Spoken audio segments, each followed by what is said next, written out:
Welcome to the world of vintage guitars. Today, a very special guest, Mr. Number One himself, Mr. Thomas Weilbier. Thank you. Yeah, and we have a special topic, which is the number one strap, Right.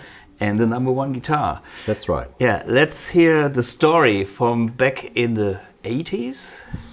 Yes, to make a long story short, let's say like this, a band played in Hamburg, Don Docken, and they played Charvel guitars, and they came into the store and they had two Charvel guitars with them, and they wanted to sell them because they needed money. They wanted to stay a little bit longer here in and Hamburg. Have party in Hamburg, probably. It's a Reeperbahn.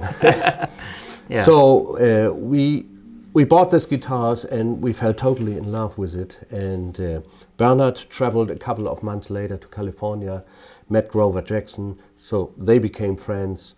We became the Charvel distributor, and we had at this time a Strat strap in our portfolio, an elastic guitar strap, and we called the elastic guitar strap number one.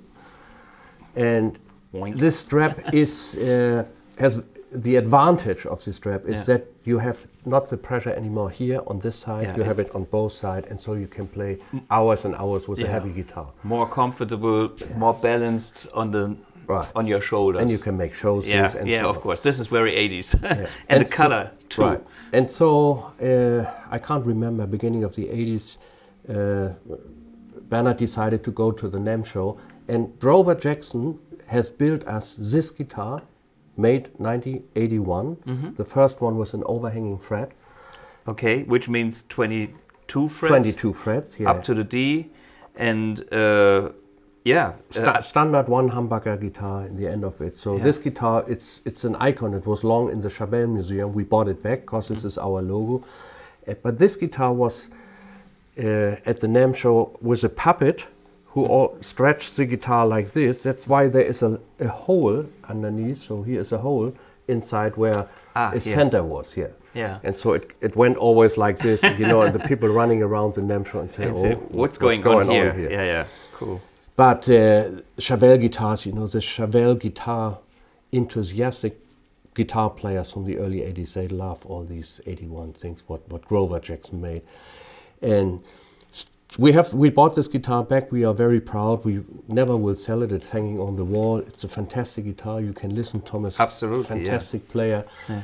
And he can show you some demonstration about what they can do.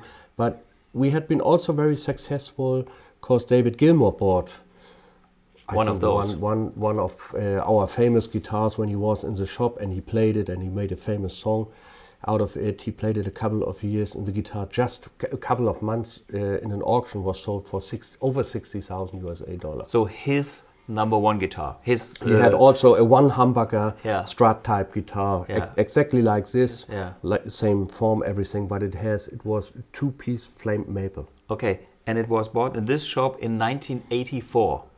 84, I think maybe 83 or 84. See, we still have the old catalog. And we have photos in and also on our website. And this was the 83 Strat strap Yeah. side, and this had been the Charvel side. And Frank Zappa also used that strap. Yeah, right? a lot of people use Yeah. the strap. Myself used it too. I had one too. Yeah, it was the hip thing, this strap.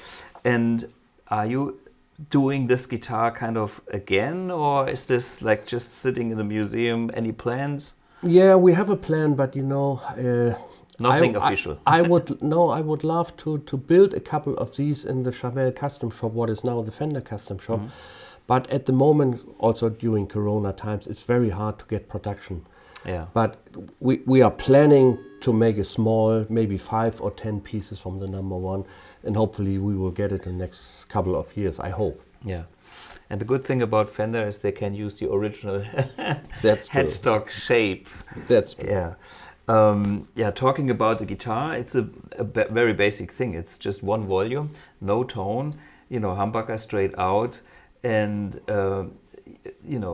it's very straightforward vibrato system, which is brass saddles, I guess. Yeah, it's brass saddles, and it's a brass nut.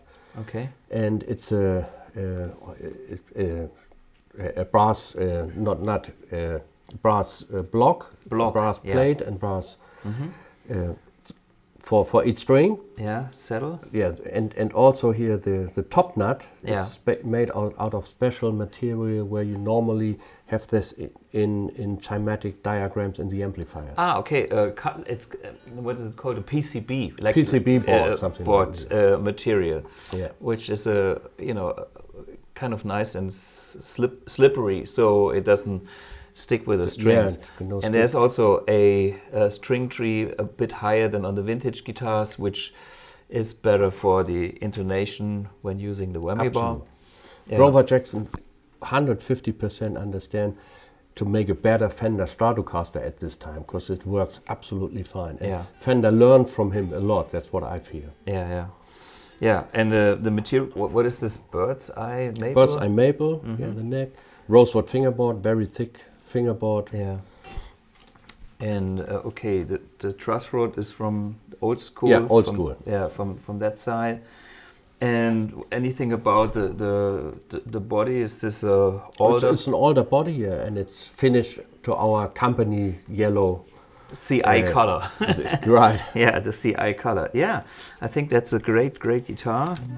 Is there anything else in this catalog? I mean, this is historic. If you see there, Grover made so many fancy colors and everything, and shapes like star shapes and so on. Yeah. We sold a lot of guitars here in Europe.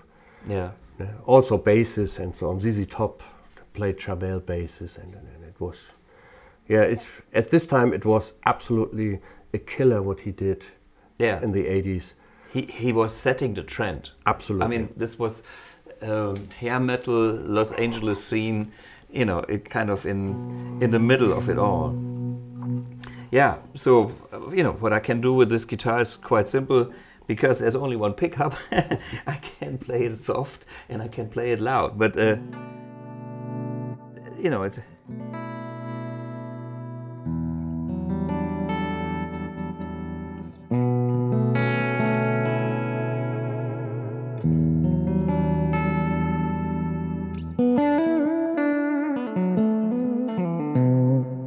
That's my clean tone, and basically it's just a pickup, no tone. I just use the volume, and if I'm going to the overdrive channel, I can play soft with a low volume setting, and it's still in the clean range. When I dig in, it's getting overdriven, and when I crank it all the way up, I have a nice beefy humbucker.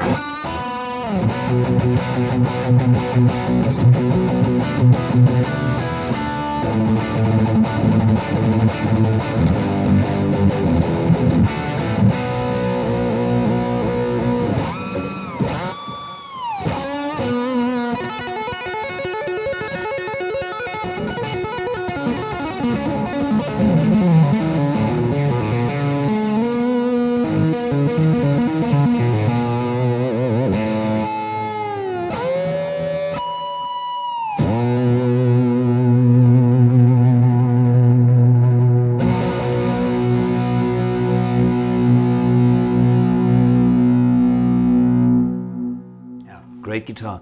Is there any more Charvels in your arsenal here in the shop?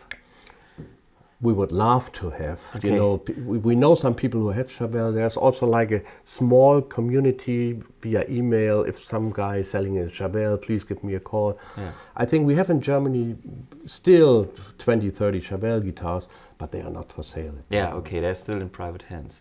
Hey, But we are older, so definitely some come on the market next time. you are watching, you are monitoring, Absolutely. you know, all these people, and you told me the other day that there's a few more collectors coming to you, asking you to take care of their collection. That's right. At the moment, because so we as a shop, since we are in the market since 1977, and we have a lot of friends, and the friends are in my age now and 10 years older, because I'm not in the Hamburg scene, so I'm 10 years younger than the Hamburg scene. So everybody is 10 years older than me that have big collections, and we help a lot of collectors try to sell their instruments. It's not only guitars, it's also like amplifiers, keyboards, Sure. and but it takes time. It takes absolutely time, and I will have the next 10 years a lot of things to do. Of course, yeah. And what I saw in this catalog from 1983 catalog is your page back then, oldies but goldies. And I mean, this is when I bought my guitar at number one. You could choose, you know, there was a 52 precision bass. There was, you know, a 212 cream box Fender. I'm just reading the Fender side. 61, 62 jazz bass, 63 Stratocaster Sunburst, 63 Stratocaster white, refinished gold parts. You know, jazz bass, 65 jazz bass, Mustang guitar, Telecaster from 66. So even back in those days, you were kind of the first shop in Germany doing this. Yeah, absolutely. Vintage. Because Germany was at this time not like rock and roll type shops. They are more like traditional shops. And the old owner, Willy Becker, he was a musician and he bought a lot of guitars. He had the only Explorer that we had in Germany, the 58 Explorer. He played it live on stage. Wow. We couldn't sell it. We had it in the shop. We couldn't sell it. We have photos on our website where Johnny Winter is playing it when he was in the shop. Yeah. But we couldn't sell it. Nobody would have this guitar. And so Willy flew a lot to Manny's 48th Street because they became friends with the family. So he bought a lot of second-hand guitars. instruments, amplifiers, Hammond organs, and Altec lensing horns. I remember you need 4 people to lift it all the time. And so we always had used guitars. At number one, there was no new guitar. It was only used guitars. And that's what brought a lot of customer to us. And they had been very, because it was 50% less money cheaper for a Les Paul at this time. Well, I think this is great to hear that this number one exists in the coexistence of the vintage department and the modern instruments. So this shop is now is probably the biggest in Hamburg right now. Yeah, absolutely. Yeah, I mean you are now number one. We don't do online big. We do online a little bit. Vintage we have to do to let the people it's know. worldwide. But you're living from the normal business, because vintage you cannot buy because of Brazilian rosewood. You know all this craziness at the moment. But we're still in contact with a lot of bands that are traveling around the world. And when they play in Hamburg, they come. Like Joe Bonamassa is coming every time when he is in touring here, and he's in North Germany and so on. And it's good to talk to the people and listen, and we help each other, and we help friends always. It's a great community. I mean, the musicians world, the music manufacturers world, and the shop world. And so we are all connected here.